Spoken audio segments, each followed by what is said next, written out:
అప్పుల బాధలు వెంటాడుతున్నాయా? అయితే 6JVR వారి జాతిరత్నాలు ధరించండి. నమస్తే, వెల్కమ్ టు మనం టీవీ. ప్రస్తుతం నాతో పాటు స్టూడియోలో ఉన్నారు ప్రముఖ రాజకీయ విశ్లేషకులు అంకమరావు గారు ఉన్నారు. వారితో మాట్లాడదాం. అంకమరావు గారు నమస్కారం సార్. నమస్తే అమ్మా. అంకమరావు గారు, ఆంధ్రప్రదేశ్ డిప్యూటీ స్పీకర్ రఘురామకృష్ణరాజు గారు ఒక వ్యాఖ్య చేశారు.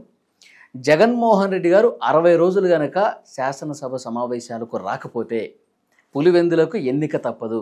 నేను ఒక డిప్యూటీ స్పీకర్గా వాళ్ళు రావాలని కోరుకున్నా, వాళ్ళు రాకపోతే ఉప ఎన్నికలు ఫేస్ చేయాలని ఉంటే మాత్రం రాకుండా ఉండండి అని కామెంట్ చేశారు. నిజంగా ఇప్పటివరకు సమావేశాలు ఎన్ని సెషన్స్ జరిగింది సార్? 60 రోజులు పూర్తి కావాలంటే ఇంకా ఎంతో సమయం లేదనుకుంటా. బహుశా చాలా వాటికి వాళ్ళు డుమ్మా కొట్టారు. నిజంగా ఉప ఎన్నికలు వచ్చే పరిస్థితి ఉంటుందా? ఆ నిబంధనని అప్లై చేసే పరిస్థితి ఉంటుందా? ఏమంటారు? అంటే ఇక్కడ రఘురామకృష్ణరాజు గారు పదే పదే చెప్తా ఉన్నారు. సహజంగానే అక్కడ రఘురామకృష్ణరాజు గారు, అయ్యన్న పాత్రుడు గారు, ఎదురుగా చంద్రబాబు నాయుడు గారు, పవన్ కళ్యాణ్ గారు, లోకేష్ బాబు గారు, వీళ్ళందరూ అక్కడ కూర్చొని ఒకే గురించి అనిత, వీళ్ళందరూ అక్కడ ఉండగా వచ్చి వాళ్ళని చూస్తూ మాట్లాడేంత ధైర్యం జగన్మోహన్ రెడ్డికి ఉందని అయితే నేనైతే భావించట్లా. ముఖ్యంగా ఎదురుగా కనపడతా ఉంటారు. సహజంగానే జగన్మోహన్ రెడ్డి రాంగలోనే రఘురామకృష్ణరాజు గారు ఎట్టి పరిస్థితిలో ఆ స్థానంలో ఏదో సమయంలో అయితే కూర్చోవాలి కదా. వీళ్ళు ఇప్పటి వరకు చూసుకుంటా ఉంటే మిగిలిన 10 మందిలో కొంతమంది, లేదంటే మొత్తం 10 మంది అనేది మనకి సమాచారం అందుతుందని ప్రకారం వచ్చి సంతకాలు పెట్టి వెళ్ళిన సందర్భాలు కూడా ఉన్నాయి. ఎందుకంటే అక్కడ సంతకాలు పెడితే హాజరైనట్టు లెక్క అనేది ఉందట. ఓకే. కానీ జగన్మోహన్ రెడ్డి మొట్టమొదటి రోజు ప్రమాణ స్వీకారం చేయడానికి వచ్చాడు. ఆ రోజు కనుక మీరు గమనిస్తే ప్రోటోకాల్ ప్రకారం కాకుండా ఆయన అర్హతను తీసి కూడా పక్కన పెట్టేసి ఈ కూటమి ప్రభుత్వం దయాదాక్షిణ్యాలతోటి అతని వాహనం లోనకు వచ్చేసి, మామూలుగా అయితే అంత అవకాశం కూడా లేదు, లోనకు వచ్చేసి చంద్రబాబు నాయుడు గారు వీళ్ళ ప్రమాణ స్వీకారం తర్వాత బతిలాడుకొని ముందు ఆయన ప్రమాణ స్వీకారం చేసి వెళ్ళిపోయాడు.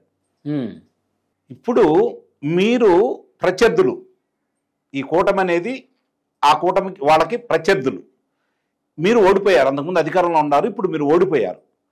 నిన్నటిదాకా వాళ్ళ మీద పోరాడారు, వాళ్ళ మీద విమర్శించారు.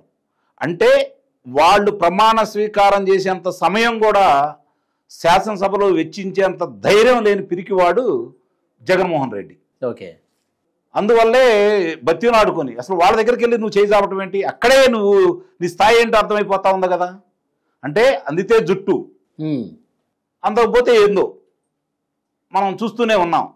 అంటే నువ్వు అధికారంలో ఉంటే కక్ష తీర్చుకోవడానికి ప్రయత్నం చేస్తూ ఉంటావు, అధికారం పోతే నన్ను ఎలా కాపాడతారు, ఎవరు కాపాడతారని చెప్పి తిరుగుతూ ఉంటావు. ఓకే. ఇదే కదా ఇప్పుడు వరకు జరుగుతుంది. ఇంతకంటే కొత్తగానో లేకపోతే ఇంకా కొత్తగా ప్రవర్తిస్తాడనో మనం జగన్మోహన్ రెడ్డి గురించి ఆలోచించాల్సిన అవసరం ఉంటుందని అయితే నేను భావించట్లేదు. సరే, ఇక్కడ రఘురామకృష్ణరాజు గారు మాట్లాడిన దాని గురించి మనం కనుక చూసుకుంటా ఉంటే ఆయన ఎప్పుడైనా సరే శాసనసభకు రావాలనే కోరుకుంటాడు. ఈయన్ని కారణం ఏందంటే వాళ్ళు చేసిన, ఆ ప్రభుత్వం చేసిన తప్పులు వీళ్ళు చెప్పేదానికంటే కూడా జగన్మోహన్ రెడ్డి శాసనసభలో కనుక కూర్చుంటే వీళ్ళు దాన్ని, ఆ ఉదంతాన్ని కనుక బయటకు తీసుకొస్తే వీళ్ళకి తెలియని విషయాలు కూడా జగన్మోహన్ రెడ్డి చెబుతాడు, అతనే చెప్పేస్తాడు. ఎందుకంటే వివేకానంద రెడ్డి గారి హత్యకు సంబంధించి నాకు రెండు కళ్ళు లాంటి వాళ్ళు వీళ్ళు, ఒక కన్ను పొడిచిద్దా, ఇది ఎంతవరకు న్యాయం, నా బాబాయి నా తమ్ముడు అని మాట్లాడిన వ్యక్తి ఇదే జగన్మోహన్ రెడ్డి. రెండోది, సాక్షి పత్రికలో వచ్చినటువంటి ఒక ఆర్టికల్ గురించి మాట్లాడితే అసలు దానికి నాకు సంబంధం ఏంటి, దాంట్లో నిజాలు ఉంటాయని చెప్పి మీరు ఎలా భావిస్తారు, దానికి నాకు సంబంధం లేదు కదా అని మాట్లాడిన వ్యక్తి జగన్మోహన్ రెడ్డి. కాబట్టి రేపు పొద్దున మద్యం కుంభకోణం విషయం బయటకు వస్తుంది, జత్వా అనే విషయం బయటకు వస్తుంది. ఏమంటాడు, నాకేంటి సంబంధం, ఆ రోజు ఉన్న సునీల్కి సంబంధం, పిఎస్ఆర్ ఆంజనేయులకు సంబంధం, వాళ్ళకి సంబంధం కానీ నాకేం సంబంధం, వాళ్ళు చేస్తే నేను చేసినట్టు అయిద్దా అని చెప్పి నిస్సందేహంగా వాళ్ళు చేశారని చెబుతాడు. అదే మద్యం కుంభకోణం ఉందనుకోండి, అసలు విజయసాయిరెడ్డిని అడగకుండా నన్ను ఎందుకు అడుగుతున్నారు మీరు? విజయసాయిరెడ్డి ఏమన్నా ఆ శాఖ మంత్రా, లేకపోతే ఆయన ఆ కార్యాలయంలో కూర్చొని మాట్లాడారా? ఇంట్లో మాట్లాడారు కదా. కాబట్టి సూత్రధారి పాత్రధారి అతనే. ముందు అతని గురించి మాట్లాడుకోండి, నన్ను ఎందుకు మాట్లాడుతున్నారు, నా పేరు ఎందుకు తీసుకొస్తున్నారు అని చెప్పి మాట్లాడతాడు. ఓకే. ప్రతి దాంట్లో ఆయనకు అవకాశాలు ఉన్నాయి, తప్పించుకోవడానికి అవకాశాలు ఉన్నాయి, వీళ్ళని ఇరిగీయటానికి అవకాశాలు కూడా ఉంటాయి. ఓకే. ఇంత మనం మాట్లాడుకున్నంత వివరంగా చెప్పలేడు కదా. ఆవేశం వచ్చింది, ఆందోళన వచ్చింది, ఆక్రోషం వచ్చింది, ఆవేదన వచ్చింది, వీటన్నిటి కలగలిపి మాటలు తడబడతా ఉంటాయి. కాబట్టి అక్కడే దొరికిపోతూ ఉంటాడు. వీళ్ళ ఉద్దేశం కూడా అది. నాకు తెలిసి వీళ్ళు ఎరేస్తున్నారు, రెచ్చగొడుతున్నారు. ఎందుకంటే అతను ఎలివేషన్ ఇచ్చారు కదా ఇప్పుడు దాకా. ఇటలీ ఉక్కు మహిళ అనుకున్నటువంటి ఇటలీ రాణిని ఎదురెడ్డి నిలబడ్డ వ్యక్తి మా జగన్మోహన్ రెడ్డి పులివెందలకి ఇటలీకి జరుగుతున్నటువంటి యుద్ధం అని చెప్పని, కడప పౌరుషానికి ఇటలీకి జరుగుతున్నటువంటి యుద్ధం అని చెప్పని మాట్లాడి ఎదిరించి పోరాడి గెలిచిన వాడు మా నాయకుడు అని చెప్పి ఇప్పుడు దాకా వాళ్ళు చెప్పుకుంటుంది. మడమ తిప్పడు మాట తప్పడు అనేది కదా వాళ్ళు ఇస్తున్నటువంటి నినాదం. దాన్ని దృష్టిలో పెట్టుకొని రఘురామకృష్ణరాజు గారు కూడా మామూలుగానే రయ్యా నువ్వు వచ్చి నీ సమర్థతను నిరూపించుకో అని చెప్పని, నువ్వు ఆ శాసనసభలో ఉంటేనే కదా నేను ఈ సభాపతిగా ఉన్నందుకు నాకు కూడా తృప్తిగా ఉండేది. సరే, ఇప్పుడు ఈ 60 రోజుల నిబంధన కన్నా ఆయన భయపడే అవకాశం ఉందా? సరే, దాన్ని ఎట్లాగైనా సరే తప్పించుకోవడానికి ఒక రోజున వచ్చి వెళ్దాం ఇలాంటి ఆలోచన చేసి ఉండదు. నిస్సందేహంగా వస్తాడు. వస్తాడా? ఆ రోజు గవర్నర్ గారి ప్రసంగానికి వచ్చి అందరిని తీసుకుని వెళ్ళిన సందర్భం చూశాం కదా. పూర్తిగా వినకుండా ప్రతిపక్ష హోదా కావాలని ప్రతిపక్ష నాయకుడిగా అతను ఎన్నుకో అవకాశం ఇవ్వండి చెప్పని, అది ఇవ్వనందుకు నిరసనగా వెళ్ళిపోయారు కదా. అది అడుక్కుంటే వచ్చేదా? ప్రజలు ఇస్తే వచ్చేది. ప్రజలు ఇచ్చారనుకో మీరు అడుక్కునే అవకాశం ఉండదు కదా. ప్రజలు ఇవ్వనప్పుడు మీరు ఎందుకు అడుక్కోవాలి? ప్రజలు స్పష్టమైన తీర్పు ఇచ్చారు, దానికి గౌరవించాల్సిన బాధ్యత మీదే కదా. ప్రజల అభిష్టానికి వ్యతిరేకంగా మీరు ప్రవర్తిస్తున్నారంటే ప్రజల్ని ఏమాత్రం గౌరవిస్తున్నారో దాన్ని బట్టి ప్రజలు అర్థం చేసుకుంటారు కదా. అంటే ఇక్కడ ప్రజల్ని గౌరవించడు, రాజ్యాంగాన్ని గౌరవించడు, చట్టాలని గౌరవించడు, వరుసనే జరుగుతూనే ఉన్నాయి. అయినా సరే వ్యవస్థల్లో ఉన్నటువంటి లోపాలని, వ్యవస్థ నిర్వీర్యంగా ఉన్నటువంటి కొన్ని వ్యవస్థలను చూస్తున్నాం.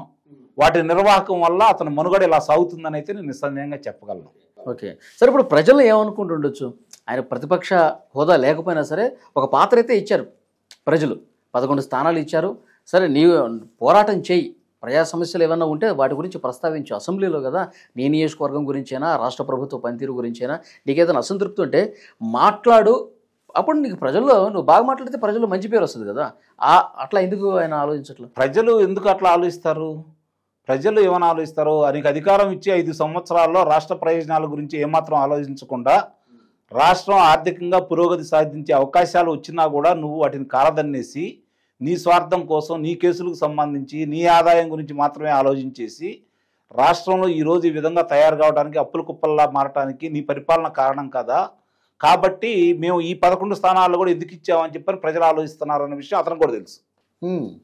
కాబట్టి ఇంకా అతను ఆ పరిధి దాటి తన కేసులకు సంబంధించో, తన మీద ఉన్నటువంటి నేరాలకు సంబంధించో, తన వ్యక్తుల మీద ఉన్నటువంటి నేరాలకు సంబంధించో వాటిని ఏ విధంగా తప్పించడానికి ప్రయత్నం చేసి దాని గురించి ఎవరి దగ్గరికైనా వెళ్ళటానికి రాయబారం పంపడమో తను వెళ్ళటమో చేస్తాడు తప్ప, నీకు శాసనసభకు వచ్చేసి ప్రజా సమస్యల గురించి ఏం తెలుసని అతనికి ఈరోజు కూడా తల్లికి వందనం అమలు చేయట్లేదనేది అతను ప్రగాఢమైన నమ్మకం. రైతులకు ఇస్తామన్నటువంటి 20 ఏళ్ళు ఇవ్వలేదనేది అతను ప్రగాఢమైన నమ్మకం.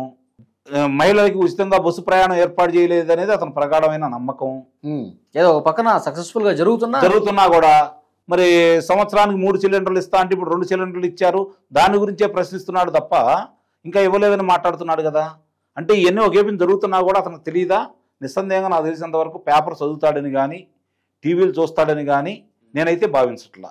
ఓకే, కూటమి ప్రభుత్వం అన్నా చంద్రబాబు అన్నా అని ఏదో ఒకటి విమర్శే పనిగా పెట్టుకున్నాడు అంతే. ఎందుకంటే 2014 నుంచి 2019 వరకు వాళ్ళు ఏ విధమైనటువంటి దుష్ప్రచారం చేశారో ఈ ప్రభుత్వం మీద వ్యతిరేకత భావం తీసుకురావడం కోసం, ప్రజలను నమ్మించడం కోసం ఆ రోజు సంపూర్ణ మద్యపాన నిషేధం అన్నా, నవరత్నాల గురించి ప్రచారం చేసుకున్నా, ఇవన్నీ కూడా వాళ్ళు చేశారు. దాన్ని ఏ మేరకు అమలు చేశారు ప్రజలు చూశారు. కాబట్టి అతని పరిపాలన ఎలా ఉంటుందో, అంతకుముందు 2019కి ముందు అతను ముఖ్యమంత్రిగా ఎప్పుడు చేయలేదు కాబట్టి ఏదో వాళ్ళ నాయన రాజశేఖర్ రెడ్డి చేసినట్టు నేను చేస్తానని జగన్మోహన్ రెడ్డి చెప్పుకొని ముందుకెళ్ళాడు. కాబట్టి అందుట్లో అప్పుడున్నటువంటి కొంతమంది శాసనసభ్యుల మీద ఉన్నటువంటి వ్యతిరేకత కూడా తోడై ఇతను చెప్పేదంతా నమ్మి, ముఖ్యంగా సంపూర్ణ మద్యపాన నిషేధాన్ని మహిళామతులందరూ పూర్తిగా నమ్మి, ప్రత్యేక హోదా తీసుకొస్తాను కేంద్రం మెడలో ఉంచి అని చెప్పింది యువకులు నమ్మి, రైతులను ఎక్కడికో తీసుకెళ్తాను అన్న ఉద్దేశంతో రైతులు నమ్మి అతను ఓట్లు వేయటం కూడా జరిగింది. సిపిఎస్ రద్దు చేస్తాన్నాడు వారంలో వస్తే. అన్ని వర్గాల వాళ్ళు ఆ రోజు కొమ్ము కాశారు కాబట్టి అతను అధికారంలో రావడం కూడా జరిగింది. అధికారంలోకి వచ్చిన తర్వాత ఎన్ని నెరవేర్చలేదు కాబట్టి అతన్ని ఈరోజు ప్రజలు నమ్మే పరిస్థితిలో లేరు. ఓకే. ప్రత్యామ్నాయం రేపు పొద్దున ఈ కూటమి ప్రభుత్వం ఇబ్బందికరంగా ఏదైనా పరిపాలన చేసి ఇళ్ల మీద కూడా అలాంటి అభియోగాలు వచ్చినా తిరిగి జగన్మోహన్ రెడ్డికి ఓటేస్తారనే విషయాన్ని మాత్రం మీరు మర్చిపోండి. అతనికి కూడా తెలుసు. అందుకే 3 శాసన మండలి ఎన్నికలు జరుగుతున్న సందర్భంగా అతను పోటీ చేయలేదు. చేశాడా? చేయలేదు కదా. ప్రభుత్వం మీద వ్యతిరేకత ఉండి పథకాలు ఇవ్వటం లేదు, ప్రజల్లో వ్యతిరేకత బాగా వచ్చిందంటే వాళ్ళకి ఓట్లు వేస్తారు కదా. అంటే నాకు ఓట్లేరనే నమ్మకంతో అతను ఉండబట్టి అతను ఎన్నికల్లో పోటీ కూడా చేయించలేదు వాళ్ళ మనుషుల చేత. కాబట్టి అతనికి లేదు నమ్మకం మళ్ళీ అధికారంలోకి వస్తామని. ఆ భ్రమలో పెడుతున్నాడు. ఈలోపు తన మీద ఉన్న అభియోగాల నుంచి తప్పించుకోవడం కోసం రాయబారాలు పంపిస్తూ ఉంటే అవి విఫలమవుతూ ఉన్నాయి. రాజకీయాల అవసరాలు ఎలా ఉంటాయంటే వాళ్ళి భద్రశత్రువులు కూడా చేయగలుగుతారు. కారణం ఏంటంటే ప్రత్యర్థిని ఎదుర్కోవడం కోసం. అంతకుముందు అధికార పార్టీ తప్పులు చేస్తున్నా కొమ్ము కాచిన వాళ్ళు ఓడిపోయిన తర్వాత వాళ్ళతోటి మనకు పని లేదు అనుకుంటే గతంలో వాళ్ళు ఉన్న స్నేహాన్ని కూడా మర్చిపోతారు. ఇది రాజకీయ పార్టీల వాళ్ళ నైజం. కాబట్టి ఈరోజు అతను రక్షించే వాళ్ళు ఎవరూ లేరు. కాబట్టి అధికారంలో ఉండగా ఏమనుకున్నారంటే నిజంగా ఇతను ఇంకొక 20 సంవత్సరాలు ఉంటాడేమో, ఏ అవసరాలైనా రావచ్చు, ఒకవేళ ఇతను కాదన్నా ఇంకోళ్ళు వాళ్ళ తరపున ముఖ్యమంత్రి అవుతారు తప్ప ఇతనికి వ్యతిరేకంగా ఎందుకు పోవాలన్న భావనలతోటి రాజకీయ పార్టీలు ఉంటాయి. కానీ ఈరోజు స్పష్టంగా వాళ్ళకు అర్థం ఏర్పడింది. ఏంటంటే 11 స్థానాలకి రాష్ట్ర ప్రజలు పరిమితం చేశారంటే 151 స్థానాల నుంచి ప్రజలు ఇతని మీద ఎంత వ్యతిరేకత ఉన్నారో వాళ్ళకి అర్థమైంది. కాబట్టి ఈరోజు అతను సహాయం చేయడానికి ఎవరు ముందుకు వచ్చినా వాళ్ళు కూడా ఊబిలో మునిగిపోతారనే నిర్ణయానికి వాళ్ళు వచ్చారు. కాబట్టి వాళ్ళందరూ దూరంగా పెడుతున్నారు. కాబట్టి ఇతను ఈ విధంగా మాట్లాడుతున్నాడని మనం భావించాలి. Thank you very much sir.